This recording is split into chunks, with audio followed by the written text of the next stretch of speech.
जाइए दूसरी तरफ हजरत इमाम जाफर सादिक की खिदमत में चलते। तवज्जो है मेरे भाइयों की कि कोई नहीं है? अब इस बात को सुनिए, समझिए। हजरत इमाम जाफर सादिक रज़ी अल्लाह तआला अन्हु, आपको पता ये कौन है? अहले बैत के अजीम फर्द हैं। और ये भी पता होना चाहिए ये किसके बेटे हैं? हजरत इमाम बाकिर के। और आपको पता है हजरत इमाम बाकिर किसके बेटे हैं? इमाम ज़ैनुल आबिदीन के। और आपको पता है इमाम ज़ैनुल आबिदीन किसके बेटे हैं? इमाम हुसैन के। और आपको पता है इमाम हुसैन किसके बेटे हैं? खुद मौला अली के। ये जो हजरत इमाम जाफर सादिक है ना, 80 हिजरी में आप पैदा हुए हैं। एक रिवायत में है 83 हिजरी में। तवज्जो है? इन्होंने इमाम हसन का दौर भी नहीं देखा, इमाम हुसैन का दौर भी नहीं देखा।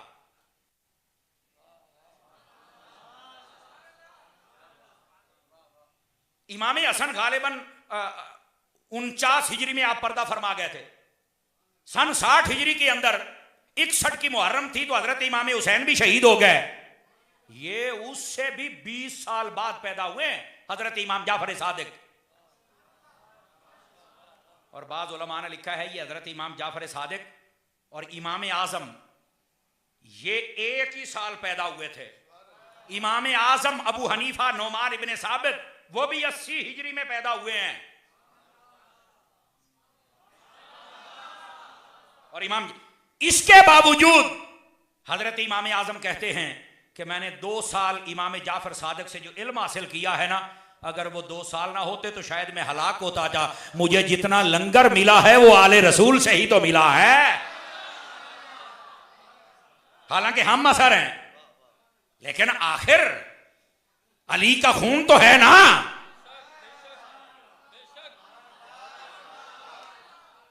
आपको समझना चाहिए। इमाम आजम 150 हिजरी में पर्दा फरमाया और इन्होंने 147 में पर्दा फरमाया। तकरीबन 3 साल का डिफरेंस है। ये हजरत इमाम जाफर सादिक रज़ी अल्लाह तआला अन्हु। और अगली बात भी सुनिएगा, इमाम जाफर सादिक को आम हस्ती नहीं है। हजरत इमाम मालिक कहते हैं मैं जब भी इमाम जाफर सादिक के पास गया हूं मैंने 3 इबादतों में मसरूफ देखा है इमाम जाफर सादिक को।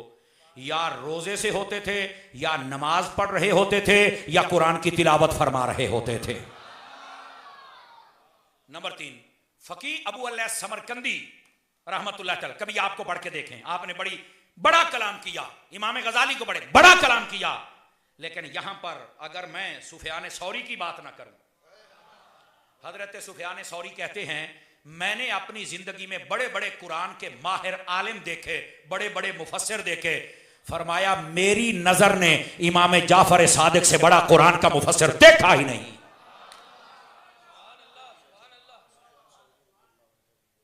हजरत सुफियान सौरी का भी यही कौल है। तवज्जो है ना? और हजरत सुफियान सौरी एक मरतबा आपके पास है, कहने लगे हुजूर मुझे कुछ नसीहत फरमाइए। फरमाया फासिक और फाजिर लोगों की मजलिस में कभी ना बैठना। हजरत सुफियान सौरी ने कहा मुझे नसीहत की है, इसका पंजाबी में तर्जुमा करता हूं। फरमाया 2 नंबर लोगों के पास कभी ना बैठना। फासिक और फाजिर लोगों के पास ना बैठना। क्यों? फरमाया उनकी सोहबत से तेरे ऊपर दुनिया का जंग चढ़ जाएगा और बर्बाद हो जाएगा। नेकों के पास बैठा कर दिलों का जंग उतर जाएगा, रोशनी आ जाएगी। तवज्जो है? ये हजरत इमाम जाफर सादिक रज़ी अल्लाह तआला अन्हु। और यहां पर मैं एक और बात भी बता दूं, ये पिछली सारी गुफ्तगू का मैं समझता हूं कि निचोड़ और जवाब भी आ जाएगा। इधर देखो मेरी तरफ। हजरत इमाम जाफर सादिक रज़ी अल्लाह तआला अन्हु आपके वालिद तो हैं हजरत इमाम मोहम्मद बाकिर। आपको पता है कि आपकी वालदा का नाम क्या है? ये जब बैकग्राउंड होगा ना तो आपको बहुत मजा आएगा। ये जो कहते हैं ना कि ये आपस में लड़ते ही रहे थे, खिलाफतें छीन ली थी, बाग, अबे जाहिलो, अगर सिद्दीक अकबर ने इतना नुकसान किया था तो अहले बैत रिश्तेदारियां क्यों कर रहे थे? अब ये वाकया कब का है ये भी सुन लो। 80 हिजरी में हजरत इमाम जाफर सादिक पैदा हुए हैं। तो जाहिर सी बात है निकाह तो पहले ही हुआ होगा ना। वो 2 साल पहले हुआ है, 4 साल पहले हुआ। तो किया किस खानदान के साथ था? खानदान अबू बकर सिद्दीक के साथ रिश्ता किया था। और किसने किया भला? हजरत इमाम बाकिर ने।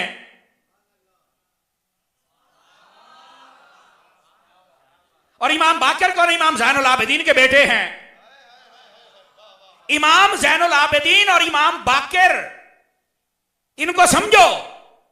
इमाम बाकर रज़ी अल्लाह तआला अन्हु, आपकी जब शादी की ना इमाम ज़ैनुल आबिदीन ने, अली का बेटा है इमाम ज़ैनुल आबिदीन, और वो जो करबला से बच के आए, वो अपने बेटे बाकर की शादी कर रहे हैं, तो अबू बकर सिद्दीक की पड़पोती से कर रहे हैं।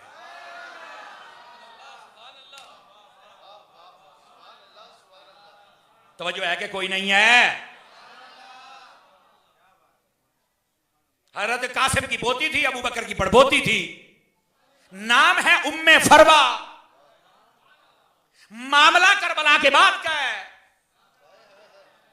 तू कहता है इनकी आपस में लड़ाइयां थी। मैंने कहा लड़ाइयों का दौर तो गुजर गया, ये तो रिश्तेदारियों का दौर है। इसका मतलब बेटे लड़ाइयां इनकी नहीं थी, ये तो उम्मत को तोड़ा गया है ना। ये स्टेजों पे गलत बयानियां हुई हैं जिसकी वजह से ये मसला है, वरना हकीकत क्या है? इमाम ज़ैनुल आबिदीन जो करबला में सारा मसला देख के आए थे, उनको चाहिए था बाद में किसी से रिश्ते नहीं करते कि तुम तो हमारे साथ थे ही नहीं, तुमने तुम्हारे साथ जुल्म किया, हमने तुम्हारे साथ करने नहीं, तुमने हमारे बड़ों से यूं किया है। तो जो बंदा किसी पे जुल्म करे, बंदा उसके साथ अपने रिश्तेदारियां कर सकता है? तो इसका मतलब ये सब कहानियां हैं, हकीकत और है। हजरत इमाम ज़ैनुल आबिदीन अपने बेटे हजरत इमाम बाकर की शादी कर रहे हैं अबू बकर सिद्दीक की पड़पोती के साथ, उसका नाम उम्मे फरवा है। उधर से वो उम्मे फरवा है सिद्दीकी और नस्ल, और इधर से ये बाकर हैं, ये हैं हुसैनी और नस्ल। इनको जब अल्लाह ने बेटा दिया तो उसका नाम है जाफर सादिक। हजरत इमाम जाफर सादिक के बाद कायनात में जितने सैयद हैं, उनके जिस्मों में जैसे नबी का खून है वैसे सिद्दीक का खून भी है, जैसे अली का खून है वैसे अबू बकर का खून भी है, जैसे सिद्दीकी और नस्ल हैं वैसे वो अलवी और नस्ल भी है। तवज्जो है कि कोई नहीं है? तो अगर ये बहुत बड़े मसाइल होते, भाई छोटा भी होता तो किसने रिश्तेदारी करनी थी? बहन भाई आपस में लड़ पड़े तो रिश्तेदारी नहीं करते। तो अगर इतना बड़ा मसला होता या छोटा भी मसला होता तो वो ना करते, उन्होंने रिश्तेदारी की है ना। कहा बिल्कुल। तो मैंने कहा उनकी हो गई, कहा होगी हमारी भी हो गई। जलने वाले जलते रहो, अच्छी जगह पे रिश्ता हो जाए, घर वाले खुश होते हैं, शरीक जलते हैं। शरीको सड़ो, बोलो ना यार, है शरीको सड़ो। हम तो हैं ये बात आपको बताने वाले। ये हजरत इमाम जाफर सादिक रजी अल्लाह तआला अन्हु, आपकी ना इल्म में बड़ी शोहरत थी।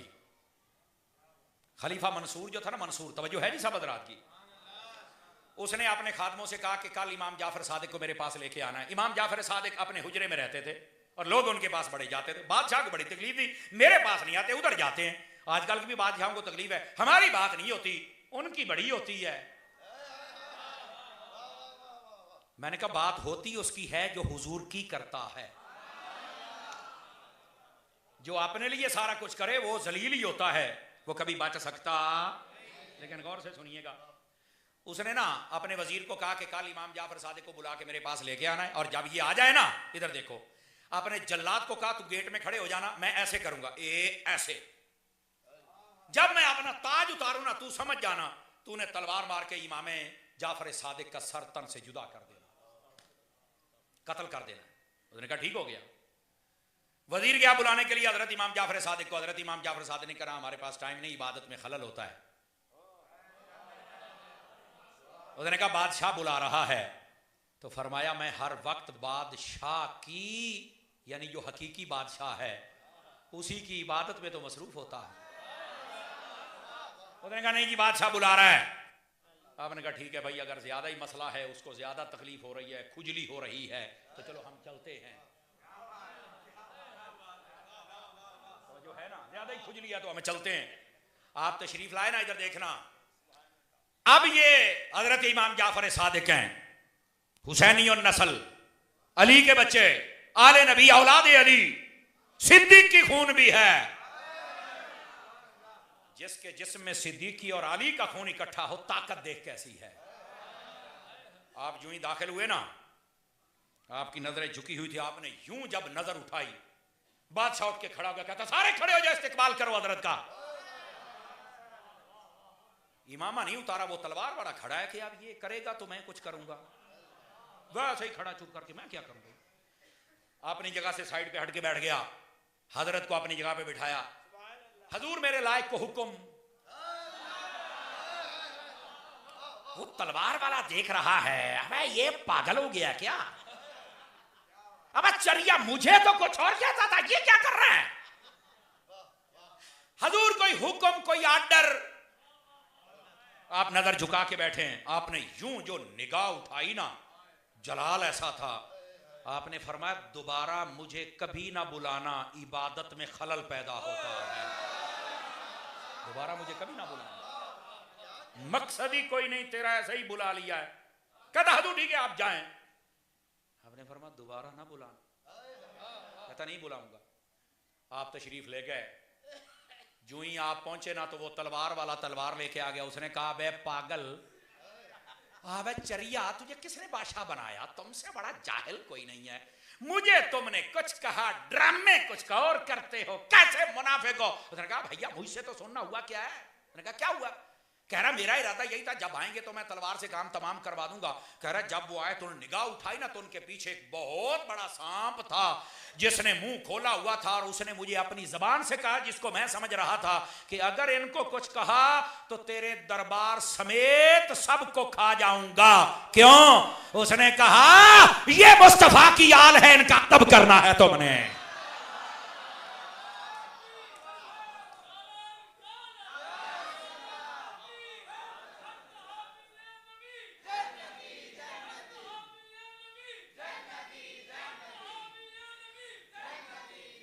तवज्जो है, ये आपका कमाल है, ये आपकी करामत है। लेकिन जब इनके सब्र की बात आए, समझ आई ना, ये होता है सब्र और दूसरी होती है करामत। ये जो मैंने सुना ये करामत है, लेकिन जब बात सब्र की आती है तो इस घराने से बढ़ के सब्र कोई नहीं कर सकता। हजरत इमाम जाफर सादिक रज़ी अल्लाह ताला अन्हु, आपका मज़ार अक़दस जन्नतुल बकी में है, मशहूर रिवायत के मुताबिक। मदीना शरीफ में आपको दफन किया गया था, जन्नतुल बकी शरीफ के अंदर। हजरत इमाम जाफर सादिक रज़ी अल्लाह ताला अन्हु, आपके अगर आप अकवाल पढ़े तो आप वैसे ही हैरान हो जाएं। और सादिक इसलिए कहते हैं जिंदगी में कभी झूठ बोला ही नहीं है। मैंने कहा जब बोले सच बोले, कहा बिल्कुल सच बोले। तो मैंने कहा इस सच्चे की तालीमात पढ़ के देखो, कभी सहाबा और अहले बैत के खिलाफ बोले, कहा नहीं। तो मैंने कहा जब सच्चा नहीं बोला तो झूठे तू क्यों बोलता है। व आखिरु दावाना अनिल हम्दुलिल्लाहि रब्बिल आलमीन। जी